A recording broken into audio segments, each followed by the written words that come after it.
కోట్ల రూపాయల స్వాహాకి ఎలక్ట్రిసిటీ డిపార్ట్మెంట్‌లో స్కెచ్ చేశారంటూ ఒక కథనాన్ని ఈనాడు ప్రొజెక్ట్ చేసింది. ఇది జగన్ ఉన్న టైంలో అయితే రాజకీయాలకు ముడిపెట్టేది. బాబు ఉన్న టైం కాబట్టి అధికారులకే ముడిపెడుతోంది.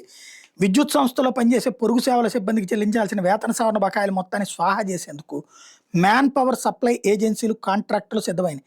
సుమారు 100 కోట్ల మేర సొమ్ము చేసేందుకు పావులు కదుపుతున్నాయి. దీనికి కొందరు అధికారులు సైతం సహకరిస్తున్నట్టు సమాచారం. ఏపీ ట్రాన్స్కో, జెన్కో, డిస్కంలో పొరుగు సేవల కింద సుమారు 20,000 మంది సిబ్బంది పనిచేస్తున్నారు. వాళ్ళకి చెల్లించే వేతనాలు విద్యుత్ సంస్థలు సవరించాయి. దాని ప్రకారం 2022 ఏప్రిల్ నుంచి 2023 ఆగస్టు వరకు సవరించిన ప్రకారం వేతనాల వ్యత్యాసాన్ని చెల్లించాలని నిర్ణయించాయి.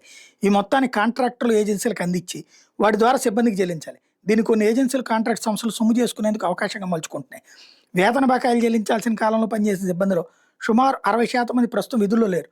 వాళ్ళ పేర్లను కాంట్రాక్ట్ సంస్థలు జాబితాలో చేర్చాయి. ఆయా జాబితాల ఆధారంగా బకాయిల మొత్తాన్ని ఏజెన్సీ ఆర్ కాంట్రాక్టుల ఖాతాలకు విద్యుత్ సంస్థలు జమ చేసేందుకు రంగం సిద్ధం చేశాయి.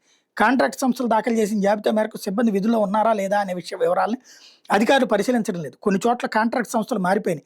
గతంలో పనిచేసిన సిబ్బంది వివరాలు కొత్తగా వచ్చిన కాంట్రాక్టుల దగ్గర లేవు. కానీ పూర్తి సిబ్బందికి బకాయిలు చెల్లించేందుకు వీలుగా జాబితాలను దాఖలు చేయడం గమనార్హం. వీటిని విద్యుత్ సంస్థల అధికారులు పరిశీలించిన తర్వాత ఆమోదించాలి. ఇవేమీ లేకుండా కొందరు అధికారులు కాంట్రాక్టులతో కుమ్మక్కైనట్టు ఆరోపణలు ఉన్నాయి. బకాయి చెల్లించేందుకు అనుమతిస్తూ విద్యుత్ సంస్థలు గత నెల 20 ఉత్తర్వులు ఇచ్చాయి. అంతలోని కాంట్రాక్టుల ఏజెన్సీలు హడావిడిగా జాబితాలు సిద్ధం చేసి బకాయిల కోసం పంపాయి. వాటి ప్రకారం నిధులు విడుదల చేయాలని ఒత్తిడి చేస్తున్నాయి. ఇప్పటికే ట్రాన్స్కోలో పనిచేసే పొరుగు సేవల సిబ్బందికి 20 కోట్ల మేర బకాయిల కింద విడుదల చేయాలని ఏజెన్సీ నిర్వాహకుల నుంచి ఒత్తిడి వస్తున్నట్టు సమాచారం. డిస్కంల పరిధిలోనూ ఒత్తిళ్లు వస్తున్నాయి. బకాయిలు చెల్లించాల్సిన కాలానికి సంబంధించి ప్రస్తుతం పనిచేసే సిబ్బంది పేర్లను తప్పించి వాళ్ళ బ్యాంక్ ఖాతాల వివరాలను ఏజెన్సీలకు చూపడం లేదు. దీంతో వాళ్ళకైనా బకాయిలు ఎంతో అనే సందేహాలు వ్యక్తమవుతున్నాయి. ఓ రకంగా వాళ్ళ నోటి దగ్గరకు వస్తున్న ముద్దలు ఆగేస్తుంది ఈనాడు.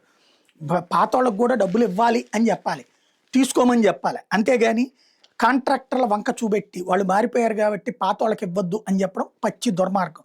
దోపిడీ చేయడానికి ప్రభుత్వానికి సహకరించే విధంగా ఈ వార్త ఉంది.